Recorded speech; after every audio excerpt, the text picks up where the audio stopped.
ପେନ୍ସନଧାରୀଙ୍କ ପାଇଁ ପୁଣି ଥରେ 7,500 ପ୍ଲସ୍ ଡିଏ ଦାବି ସମଗ୍ର ଦେଶରେ ଚର୍ଚ୍ଚାର ବିଷୟ ହୋଇଛି। ଲକ୍ଷ ଲକ୍ଷ ପେନ୍ସନଧାରୀଙ୍କ କହିବା ଅନୁସାରେ ବର୍ତ୍ତମାନର 1,000 ନୂତନ ପେନ୍ସନ୍ ଆଜିର ମହଙ୍ଗା ଯୁଗରେ ସମ୍ମାନଜନକ ଜୀବନ ପାଇଁ ପର୍ଯ୍ୟାପ୍ତ ନୁହେଁ।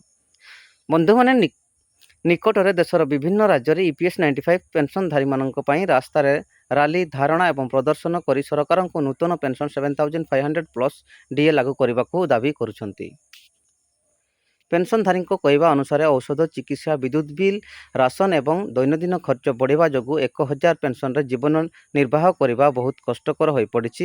ସେଥିପାଇଁ ସେମାନେ ଦୀର୍ଘ ଦିନ ଧରି 7,500 ପ୍ଲସ୍ ଡିଏ ଦାବି କରୁଛନ୍ତି। ତଥାପି ଏପର୍ଯ୍ୟନ୍ତ ସରକାର କିମ୍ବା EPFO ପକ୍ଷରୁ 7,500 ପ୍ଲସ୍ ଡିଏ ଲାଗୁ କରିବା ସମ୍ପର୍କରେ କୌଣସି ଆଧିକାରିକ ଘୋଷଣା ହୋଇନାହିଁ। ସୋସିଆଲ ମିଡିଆରେ ଚାଲୁଥିବା ଅନେକ ଖବରରୁ ମଧ୍ୟ ଆଧିକାରିକ ସ୍ପଷ୍ଟ ମିଳିନାହିଁ। କିନ୍ତୁ ପେନ୍ସନଧାରୀଙ୍କ ସଂଗଠନମାନଙ୍କର ଆନ୍ଦୋଳନ ଜାରି ରହିଛି ଏବଂ ସେମାନଙ୍କର ଆଶା କରୁଛନ୍ତି ଯେ ଭବିଷ୍ୟତରେ ସରକାର ଏ ବିଷୟରେ ସକାରାତ୍ମକ ନିଷ୍ପତ୍ତି ନେଇପାରନ୍ତି। ଆପଣଙ୍କର ମତ କ'ଣ? EPS 95 ପେନ୍ସନଧାରୀଙ୍କୁ 7,500 ପ୍ଲସ୍ ଡିଏ ମିଳିବା ଉଚିତ କି? ଆପଣଙ୍କ ମତାମତ କମେଣ୍ଟରେ ନିଶ୍ଚୟ ଜଣାନ୍ତୁ। ଭିଡ଼ିଓଟି ଭଲ ଲାଗିଥିଲେ ଲାଇକ୍ କରନ୍ତୁ, ସେୟାର କରନ୍ତୁ ଏବଂ ଚ୍ୟାନେଲକୁ ସବସ୍କ୍ରାଇବ୍ କରିବାକୁ ଭୁଲିବେ ନାହିଁ। ଧନ୍ୟବାଦ। ଜୟ ଜଗନ୍ନାଥ।